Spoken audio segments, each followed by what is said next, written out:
When most people hear the name Ed Gein, they picture a nightmare from another world.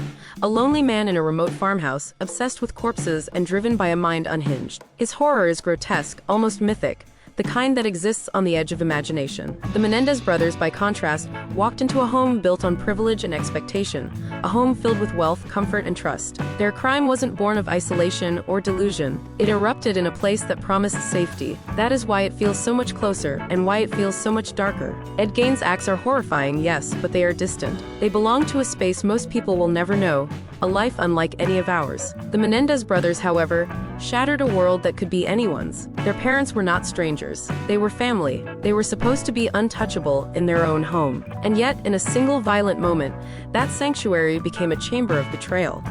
Ed Gein's horror was physical, grotesque, and unmistakable. His monstrosity lay in the objects he created, the graves he desecrated, the twisted rituals of a mind gone awry. It was obvious and alien, a story that could be consumed at a safe distance. The Menendez brothers' horror is far more insidious. It is moral, it is psychological. They smiled, they spoke softly, they lived in luxury, and then they pulled the triggers. There is something uniquely terrifying about evil that wears a familiar face. A monster in the woods can scare you, but a monster at the dinner table makes you question everything you thought you knew. The Menendez brothers did not lurk in shadows. They existed in plain sight, hidden in the most ordinary forms, waiting for the moment to explode into unimaginable violence.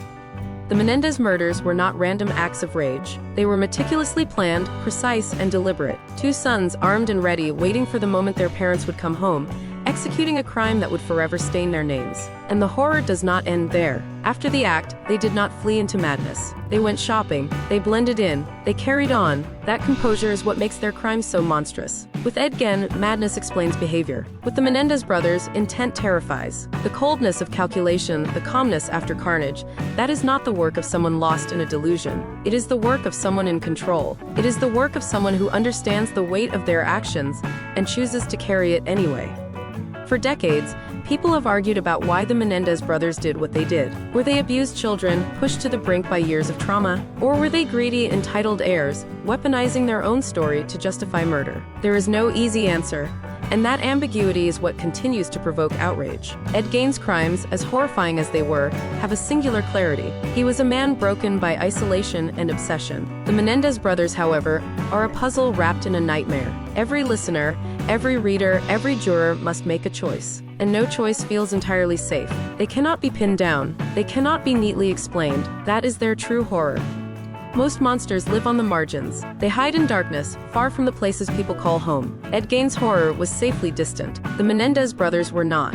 They existed in the world viewers recognized, in a home that could have been anyone's, in a family structure that felt familiar. That proximity is what makes their actions feel unforgivable. Killing strangers is terrifying. Killing the people who raised you, nurtured you, and trusted you is unbearable. That intimate betrayal cuts deeper than any grotesque display of corpses ever could. And because it is intimate, it is personal. The Menendez brothers do not allow the comfort of distance. They force a reflection. They force a question. Could this happen anywhere? Could it happen here?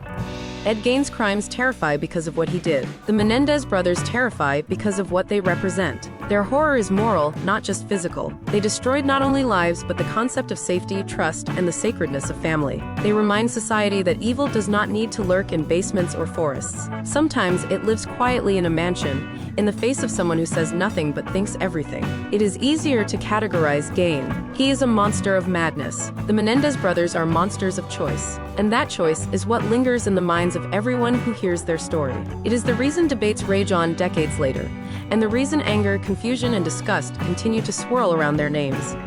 The Menendez brothers' monstrosity is heightened because they acted with intent. There was planning, there was calculation, and there was execution. That level of deliberation transforms violence into something more terrifying.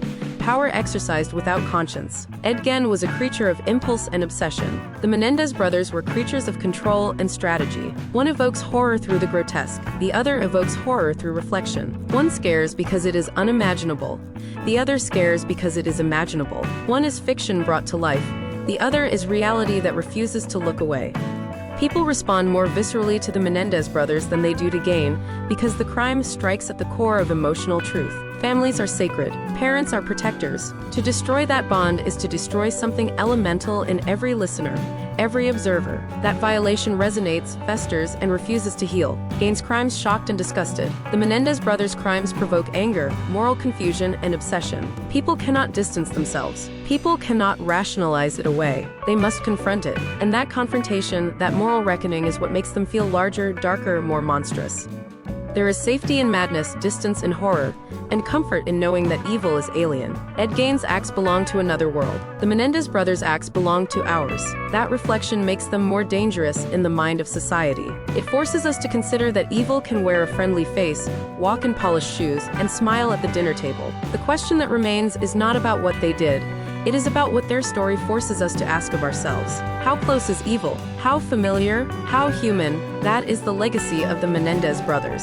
And that is why, in the measure of monstrosity that matters most to the human heart, they remain bigger monsters than Ed Gein. Were they abused children, striking back at a lifetime of torment? Were they greedy heirs, rewriting their narrative to cover ambition with tragedy? Perhaps both, perhaps neither. The truth is unknowable, and the ambiguity is their gift and curse. It keeps the story alive. It keeps debates raging. It keeps viewers watching, readers thinking, and listeners wondering about the thin line between normal and monstrous. Evil is often imagined as grotesque, external, and foreign. But the Menendez brothers teach us that evil can be domestic, calm, and terrifyingly familiar. That realization lingers. It doesn't fade. It gnaws at the psyche because it is possible. It could be anyone, anywhere, and that possibility is what makes them the bigger monsters.